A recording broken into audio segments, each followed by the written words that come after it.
എല്ലാ വിദ്യാർത്ഥികൾക്കും പുതിയൊരിലേക്ക് സ്വാഗതം. കാലിക്കറ്റ് യൂണിവേഴ്സിറ്റി ഡിഗ്രി പ്രവേശനവുമായി ബന്ധപ്പെട്ട് ഒന്നാം ഫസ്റ്റ് അലോട്ട്മെന്റ് പ്രസിദ്ധീകരിച്ചു. അപ്പോൾ അതിൻ്റെ അഡ്മിഷൻ സംബന്ധമായ വിവരങ്ങൾ, കോളേജ് ജോയിനിങ്, അതുപോലെ തന്നെ പെർമനന്റ് ഓർ ടെമ്പററി അഡ്മിഷൻ എന്നിവയുമായി ബന്ധപ്പെട്ട് സർക്കുലർ വന്നു കഴിയുമ്പോൾ ഒരു ഡീറ്റെയിൽഡ് വീഡിയോ ചെയ്യാമെന്ന് ഞാൻ പറഞ്ഞിരുന്നു. മുൻപേ സൈറ്റ് കിട്ടുന്നുണ്ടായിരുന്നില്ല. ഇപ്പോൾ ഡീറ്റെയിൽഡ് വീഡിയോ സർക്കുലർ കിട്ടിയിട്ടുണ്ട്. നമുക്ക് നോക്കാം. കേരള യൂണിവേഴ്സിറ്റി ഒന്നാം വർഷ ബിരുദ പ്രവേശനം 2026 ഒന്നാം അലോട്ട്മെന്റ് നിർദ്ദേശങ്ങൾ. വിദ്യാർത്ഥികൾക്ക് ആപ്ലിക്കേഷൻ നമ്പറും പാസ്വേഡും ഉപയോഗിച്ച് പ്രൊഫൈൽ ലോഗിൻ ചെയ്ത് അലോട്ട്മെന്റ് പരിശോധിക്കാം എന്നാണ്. നിങ്ങളുടെ ആപ്ലിക്കേഷൻ നമ്പർ ഞാൻ പറഞ്ഞ കാര്യങ്ങൾ തന്നെയാണ്, ഒരു വ്യത്യാസവും ഇല്ല. ആപ്ലിക്കേഷൻ നമ്പർ, പാസ്വേഡ് ഉപയോഗിച്ച് അലോട്ട്മെന്റ് പരിശോധിക്കാം. കോളേജ് പ്രവേശനം ജൂൺ 18, 19/6, 18/6/2026, 19/6/2026, 20/6/2026, 22/6/2026. ജൂൺ 18, 19, 20, 22 തീയതികളിൽ എന്ത് ചെയ്യാൻ സാധിക്കും? വിദ്യാർത്ഥികൾക്ക് കോളേജ് പ്രവേശനം നേടാൻ സാധിക്കും എന്ന്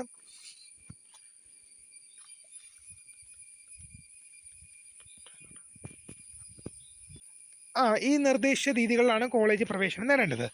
അലോട്ട്മെന്റ് ലഭിച്ചവർ പ്രൊഫൈൽ ലോഗിൻ ചെയ്ത് ക്ലിക്ക് ഹിയർ ഫോർ പേയ്മെന്റ് എന്ന ലിങ്ക് ക്ലിക്ക് ചെയ്ത് യൂണിവേഴ്സിറ്റി അഡ്മിഷൻ ഫീസ് ഓൺലൈനായി അടയ്ക്കേണ്ടതാണ്. അതായത് അലോട്ട്മെന്റ് ലഭിച്ചിട്ടുള്ളവർ പ്രൊഫൈൽ ലോഗിൻ ചെയ്ത് കഴിയുമ്പോൾ congratulation, you have got allotment എന്ന് കാണിക്കും.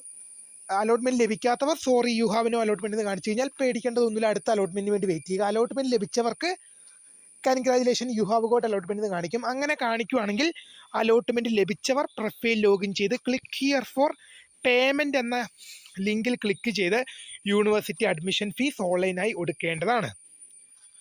അലോട്ട്മെന്റ് ലഭിച്ച് യൂണിവേഴ്സിറ്റി അഡ്മിഷൻ ഫീ അടച്ച വിദ്യാർത്ഥികൾ പ്രൊഫൈലിൽ നിന്ന് അലോട്ട്മെന്റ് മെമ്മോ ഡൗൺലോഡ് ചെയ്ത് അലോട്ട്മെന്റ് ലഭിച്ച കോളേജ്, കോഴ്സ്, കാറ്റഗറി, അഡ്മിഷൻ തീയതി തുടങ്ങിയ വിവരങ്ങൾ പരിശോധിക്കേണ്ടതാണ്.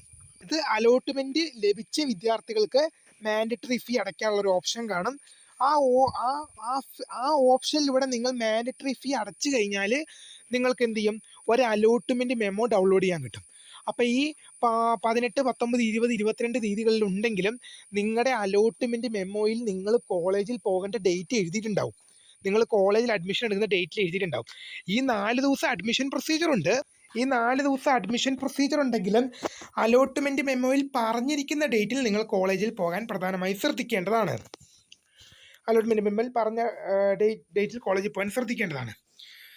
ഇനി അടുത്ത് നോക്കാം. അലോട്ട്മെന്റ് മെമ്മോയിൽ പറഞ്ഞിരിക്കുന്ന തീയതിയിൽ തന്നെ കോളേജിൽ ഹാജരാവേണ്ടതാണ്. ഏതെങ്കിലും കാരണത്താൽ നിശ്ചിത തീയതിയിൽ കോളേജിൽ ഹാജരാകാൻ സാധിക്കാത്തവർ അതാത് കോളേജ് പ്രിൻസിപ്പളുമായി ബന്ധപ്പെട്ടാണ്. ഞാൻ പറഞ്ഞ അതേ കാര്യം തന്നെയാണ് ഇവിടെ പറഞ്ഞത്. ഈ ജൂൺ 18, ജൂൺ 19, ജൂൺ 20, ജൂൺ 22 തീയതികളിൽ അഡ്മിഷൻ ഉണ്ടെങ്കിലും എല്ലാ ദിവസവും ഏതെങ്കിലും ഒരു ദിവസം പോയി എടുത്താൽ മതി എന്നുണ്ടെങ്കിൽ വിദ്യാർത്ഥികൾക്ക് അത് പറ്റില്ല. എന്ത് ചെയ്യണം? നിങ്ങളുടെ അലോട്ട്മെന്റ് മെമ്മോയിൽ പറഞ്ഞിരിക്കുന്ന ഡേറ്റിൽ തന്നെ നിങ്ങൾ അഡ്മിഷൻ എടുക്കാൻ പോകണം. ഇനി ഇൻ കേസ് എന്തെങ്കിലും കാരണം വെച്ചാൽ നിങ്ങളുടെ അലോട്ട്മെന്റ് മെമ്മോയിൽ പറഞ്ഞ ഡേറ്റിൽ നിങ്ങൾക്ക് കോളേജിൽ ഹാജരാകാൻ പറ്റില്ല എന്നുണ്ടെങ്കിൽ ആ വിവരം കോളേജ് പ്രിൻസിപ്പൽമാരുമായിട്ട് അറിയിക്കേണ്ടതാണ്. ഇനി ഞാൻ പറഞ്ഞ പെർമനന്റ് ഓർ ടെമ്പററി അഡ്മിഷൻ, താൽക്കാലിക അഡ്മിഷൻ, ടെമ്പററി അഡ്മിഷൻ. ഒന്നാം അലോട്ട്മെന്റിൽ അഡ്മിഷൻ ലഭിച്ചിരിക്കുന്ന വിദ്യാർത്ഥികൾക്ക് കോളേജ് അഡ്മിഷൻ സമയത്ത് ടെമ്പററി പെർമനന്റ് അഡ്മിഷൻ തിരഞ്ഞെടുക്കാൻ സാധിക്കും. സന്തോഷമായല്ലോ. നിങ്ങൾക്ക് പെർമനന്റ് അഡ്മിഷൻ എടുക്കാം, ടെമ്പററി അഡ്മിഷൻ എടുക്കാം. 2 അഡ്മിഷനുള്ള ഓപ്ഷൻ ഉണ്ട്. താൽക്കാലിക അഡ്മിഷൻ എടുക്കുന്ന വിദ്യാർത്ഥികൾ യൂണിവേഴ്സിറ്റി അഡ്മിഷൻ ഫീ അടച്ച റെസീറ്റ്, ഒറിജിനൽ സർട്ടിഫിക്കറ്റുകൾ എന്നിവ സമർപ്പിച്ച് താൽക്കാലിക അഡ്മിഷൻ എടുക്കാവുന്നതാണ്. അത് നിങ്ങൾ പെർമനൻ്റ് ആണെങ്കിലും ടെമ്പററി ആണെങ്കിലും എന്ത് ചെയ്യണം? യൂണിവേഴ്സിറ്റി മാൻഡറ്ററി ഫീ അടയ്ക്കണം, അഡ്മിഷൻ ഫീസ് അടയ്ക്കണം. എന്നിട്ട് എന്ത് ചെയ്യണം? അടച്ച ഫീസിൻ്റെ റെസീറ്റും ഒറിജിനൽ സർട്ടിഫിക്കറ്റുകൾ എന്നിവ സമർപ്പിച്ചിട്ട് കോളേജിൽ താൽക്കാലിക അഡ്മിഷൻ എടുക്കണം. ഈ ഘട്ടത്തിൽ മറ്റ് ഫീസുകളൊന്നും കോളേജിൽ അടയ്ക്കേണ്ടതില്ല. അതായത് യൂണിവേഴ്സിറ്റി ഫീസ് മാത്രം നിങ്ങൾ അടച്ചാൽ മതി. നിങ്ങൾ ടെമ്പററി, താൽക്കാലിക അഡ്മിഷൻ എടുക്കുന്ന ഒരു വിദ്യാർത്ഥി അല്ലെങ്കിൽ വിദ്യാർത്ഥിനിയാണെങ്കിൽ നിങ്ങൾ മറ്റ് കോളേജിൽ അടയ്ക്കേണ്ട ഫീസ്, ഇപ്പോൾ കോളേജിൽ PTA ഫണ്ട് ഉണ്ട്, അതുപോലെ തന്നെ സ്റ്റുഡൻറ്റ് എയ്ഡഡ് ഫണ്ട് എന്നൊക്കെ പറഞ്ഞ് കോഷൻ ഡിപ്പോസിറ്റ് എന്നൊക്കെ പറഞ്ഞ സാധനങ്ങളുണ്ട്. ഈ സാധനങ്ങളൊന്നും നിങ്ങൾ അടയ്ക്കേണ്ട. ടെമ്പററിക്കാർ കേട്ടോ, ടെമ്പററി താൽക്കാലിക അഡ്മിഷൻ എടുക്കുന്നവർ ഈ സാധനങ്ങളൊന്നും അടയ്ക്കേണ്ടതില്ല. യൂണിവേഴ്സിറ്റി ഫീസ് അടച്ചാൽ മതി. ഈ ഘട്ടത്തിൽ ഓക്കെ. എന്നാൽ എല്ലാ സർട്ടിഫിക്കറ്റുകളുടെയും അസൽ TC ഉൾപ്പെടെ കോളേജിൽ സമർപ്പിക്കേണ്ടതാണ്. നിങ്ങൾ ടെമ്പററി അഡ്മിഷനാണ് എടുക്കുന്നതെങ്കിൽ പോലും നിങ്ങളുടെ TC ഉൾപ്പെടെയുള്ള എല്ലാ സർട്ടിഫിക്കറ്റുകളും കോളേജിൽ സമർപ്പിക്കണം എന്നുള്ളത് ശ്രദ്ധയിൽപ്പെടുത്തുന്നു. നിലവിൽ ലഭിച്ച അലോട്ട്മെന്റിൽ തൃപ്തരായ വിദ്യാർത്ഥികൾ കോളേജിൽ ഹാജരായി ഫീസ് അടച്ച receipt, application print out, original certificate എന്നിവ കോളേജിൽ സമർപ്പിച്ച് സ്ഥിര പെർമനന്റ് അഡ്മിഷൻ എടുക്കാവുന്നതാണ്. അതായത് നിങ്ങൾക്ക് ഇപ്പോൾ കിട്ടിയ ഓപ്ഷൻ നിങ്ങൾ തൃപ്തരാണ്. എനിക്ക് ഇഷ്ടപ്പെട്ട കോളേജ് കിട്ടിയല്ലോ, എനിക്ക് ഇഷ്ടപ്പെട്ട കോഴ്സ് കിട്ടിയല്ലോ, എനിക്കിനി വേറെ കോളേജും വേണ്ട, വേറെ കോഴ്സും വേണ്ട, എനിക്ക് ഇനി ക്ലാസ് തുടങ്ങുമ്പോൾ പോയാൽ മതി, ഫസ്റ്റ് അലോട്ട്മെന്റ് തന്നെ ഇഷ്ടപ്പെട്ട കോളേജ് കിട്ടി, ഞാൻ സംതൃപ്തനാണ്, ഞാൻ ഹാപ്പിയാണെന്നുണ്ടെങ്കിൽ നിങ്ങൾ കോളേജിൽ പോയി പെർമനന്റ് അഡ്മിഷൻ എടുത്തോളൂ. നിങ്ങളുടെ യൂണിവേഴ്സിറ്റി ഫീസ് അടച്ച റെസീറ്റ്, ആപ്ലിക്കേഷൻ്റെ പ്രിന്റ് ഔട്ട്, ഒറിജിനൽ സർട്ടിഫിക്കറ്റുകളായിട്ടൊക്കെ പോകണം. യൂണിവേഴ്സിറ്റി അഡ്മിഷൻ ഫീ അടയ്ക്കാത്തവരുടെയും ഫീസ് അടച്ച ശേഷം കോളേജിൽ ഹാജരായി പെർമനന്റ് ടെമ്പററി അഡ്മിഷൻ എടുക്കാത്ത അപേക്ഷകരുടെയും അലോട്ട്മെന്റ് റദ്ദാക്കുന്നതും അവരെ തുടർന്ന് വരുന്ന അലോട്ട്മെന്റുകളിൽ പരിഗണിക്കുന്നതുമല്ല. നിങ്ങൾ യൂണിവേഴ്സിറ്റി ഫീ അടച്ച് നിങ്ങൾക്ക് അലോട്ട്മെന്റ് ലഭിച്ചിട്ടുണ്ടെങ്കിൽ യൂണിവേഴ്സിറ്റി ഫീ അടച്ചിട്ട് എന്ത് ചെയ്യണം? കോളേജിൽ പെർമനന്റ് ആയിട്ടോ ടെമ്പററി ആയിട്ടോ എന്ത് ചെയ്യണം? നിങ്ങൾ കോളേജിൽ ജോയിൻ ചെയ്യണം. ഇല്ലെങ്കിൽ നിങ്ങൾക്ക് ലഭിച്ച സീറ്റ് റദ്ദാക്കും, തുടർന്നുള്ള അലോട്ട്മെന്റിൽ നിങ്ങളെ പരിഗണിക്കുന്നതുമില്ല. അലോട്ട്മെന്റ് ലഭിച്ച അപേക്ഷകർ അവർക്ക് ലഭിച്ച സീറ്റിൽ തൃപ്തരല്ലെങ്കിൽ പോലും തുടർന്നുള്ള അലോട്ട്മെന്റിൽ പരിഗണിക്കപ്പെടുന്നതിനായി അഡ്മിഷൻ ഫീസ് അടച്ച് കോളേജിൽ ഹാജരായി പെർമനന്റ് ടെമ്പററി അഡ്മിഷൻ എടുക്കണം. അതായത് നിങ്ങൾക്ക് ലഭിച്ച ഓപ്ഷൻ ഇപ്പം പറയുകയാണെങ്കിൽ എനിക്ക് ഈ കോളേജ് ഒട്ടും ഇഷ്ടമല്ല, അല്ലെങ്കിൽ എനിക്ക് ഈ കോഴ്സ് ഒട്ടും ഇഷ്ടമല്ല, ഇഷ്ടമില്ലാത്തതാണ് ലഭിച്ചെങ്കിൽ പോലും ആ കോളേജിൽ പോയിട്ട് പെർമനന്റ് അല്ലെങ്കിൽ ടെമ്പററി അഡ്മിഷൻ എടുക്കണം. എന്നാലേ നിങ്ങളെ അടുത്ത അലോട്ട്മെന്റിൽ പരിഗണിക്കുള്ളൂ. അല്ലാതെ എനിക്ക് ഇഷ്ടപ്പെടാത്ത കോളേജാണ്, ഇഷ്ടപ്പെടാത്ത കോഴ്സാണെന്ന് പറഞ്ഞ് നിങ്ങൾ മാറി നിൽക്കരുത്, നിങ്ങളും കോളേജിൽ പോയി എടുക്കണം. ഒറിജിനൽ മാർക്ക് ലിസ്റ്റ് ലഭിക്കാത്ത വിദ്യാർത്ഥികൾ ഡിജി ലോക്കറിൽ നിന്നും ഡൗൺലോഡ് ചെയ്ത മാർക്ക് ലിസ്റ്റോ പഠിച്ച സ്കൂളിലെ പ്രിൻസിപ്പൽ സാക്ഷ്യപ്പെടുത്തിയ മാർക്ക് ലിസ്റ്റോ അഡ്മിഷൻ സമയത്ത് ഹാജരാക്കിയാൽ മതിയാവും. നിങ്ങൾക്ക് പ്ലസ് ടുവിൻ്റെ സർട്ടിഫിക്കറ്റ് ലഭിച്ചിട്ടില്ല, അതുകൊണ്ട് തന്നെ നിങ്ങൾ എന്ത് ചെയ്യേണ്ട? സർട്ടിഫിക്കറ്റ് ഹാജരാക്കേണ്ടതില്ല. നിങ്ങളുടെ ഡിജി ലോക്കറിൽ നിന്നും നിങ്ങൾക്ക് പ്ലസ് ടുവിൻ്റെ മാർക്ക് ഷീറ്റ് എടുക്കുക, അല്ലെങ്കിൽ പ്രിൻസിപ്പൽ സാക്ഷ്യപ്പെടുത്തിയ സർട്ടിഫിക്കറ്റ് നിങ്ങൾക്ക് കിട്ടും. ഫീസ് അടയ്ക്കാത്ത വിദ്യാർത്ഥികളെയും ടെമ്പററി പെർമനന്റ് അഡ്മിഷൻ എടുക്കാത്ത വിദ്യാർത്ഥികളെയും തുടർന്ന് വരുന്ന രണ്ടാം അലോട്ട്മെന്റിലേക്ക് ഒരു കാരണവശാലും പരിഗണിക്കില്ല. നിങ്ങൾ യൂണിവേഴ്സിറ്റി ഫീസ് അടയ്ക്കാതിരിക്കുകയും പെർമനന്റോ ടെമ്പററി അഡ്മിഷൻ എടുക്കാതിരിക്കുകയും ചെയ്ത ഒരു വിദ്യാർത്ഥി അല്ലെങ്കിൽ വിദ്യാർത്ഥിനിയാണെങ്കിൽ നിങ്ങളെ രണ്ടാം അലോട്ട്മെന്റിലേക്ക് ഒരു കാരണവശാലും പരിഗണിക്കില്ല എന്ന് വ്യക്തമാക്കിയിട്ടുണ്ട്. വിദ്യാർത്ഥികൾ ലഭിച്ച അലോട്ട്മെന്റിൽ ടെമ്പററി പെർമനന്റ് തൃപ്തരാണെങ്കിൽ ഹയർ ഓപ്ഷനുകൾ ജൂൺ 23 വൈകിട്ട് 4 മണിക്ക് മുമ്പായി നീക്കം ചെയ്യേണ്ടതാണ്. അതിപ്പോൾ ഞാൻ പറഞ്ഞ നിങ്ങൾക്കിപ്പോൾ എനിക്ക് ഇഷ്ടപ്പെട്ട കോളേജാണ് കിട്ടിയത്, ഇപ്പോൾ ഉദാഹരണം പറയുകയാണെങ്കിൽ 5ാമത്തെ ഓപ്ഷനാണ് കിട്ടിയത്. അപ്പോൾ എന്ത് ചെയ്യും? ഈ ചില ഘട്ടങ്ങളിൽ എന്ത് സംഭവിക്കാറാണെന്ന് അറിയാമോ? നമ്മൾ പെർമനന്റ് അഡ്മിഷൻ എടുത്താലും ഇപ്പോൾ ഒരു കുട്ടിക്ക് 5ാമത്തെ ഓപ്ഷൻ കിട്ടി, ആ കുട്ടി അവിടെ പെർമനന്റ് അഡ്മിഷൻ എടുത്തു. എന്നാൽ എന്ത് ചെയ്യണം? 4, 3, 2, 1 ഓപ്ഷനുകൾ ക്യാൻസൽ ചെയ്യണം. സംഭവം എന്താണെന്ന് വെച്ച് കഴിഞ്ഞാൽ ചില വിദ്യാർത്ഥികൾക്കൊരു ധാരണയുണ്ട്, ഞാൻ 5ാമത്തെ ഓപ്ഷനിൽ ടെമ്പററി അഡ്മിഷൻ എടുത്താൽ മാത്രമേ എന്ത് ചെയ്യുള്ളൂ? ഹയർ ഓപ്ഷനുകളിലേക്ക് 4, 3, 2 ഓപ്ഷനുകളിലേക്ക് എന്നെ പരിഗണിക്കുകയുള്ളൂ. ഞാൻ 5ാമത്തെ ഓപ്ഷൻ പെർമനൻ്റ് ആക്കിയല്ലോ, ഞാൻ അവിടെ സ്ഥിര നിയമനം നേടി, സ്ഥിരമായിട്ട് ജോയിൻ ചെയ്തു. പിന്നെ ഇനി ഹയർ ഓപ്ഷൻ 4, 3, 2 ഓപ്ഷൻ ക്യാൻസൽ ചെയ്തില്ലെങ്കിലും കുഴപ്പമില്ല, എനിക്കെന്ത് ചെയ്യും? അങ്ങോട്ട് പോവുകയല്ല, ഞാൻ പെർമനൻ്റ് അല്ലേ എടുത്തതെന്ന് ചോദിക്കും. പക്ഷേ ഡിഗ്രിക്ക് ഒരു പ്രശ്നമുണ്ട്. നിങ്ങൾ ടെമ്പററി അഡ്മിഷൻ എടുത്താലും നിങ്ങൾ പെർമനൻ്റ് അഡ്മിഷൻ എടുത്താലും ഹയർ ഓപ്ഷൻ ഉണ്ടെങ്കിൽ ചിലപ്പോൾ കയറിപ്പോവാം.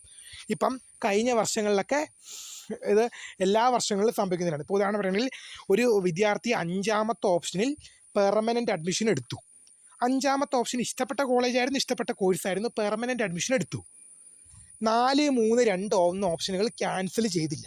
ആ വിദ്യാർത്ഥി വിചാരിച്ചു ഞാൻ പെർമനൻ്റ് അഡ്മിഷനല്ലേ എടുത്തത്, ഇനി മാറൂല, അപ്പോൾ ക്യാൻസൽ ചെയ്തില്ല.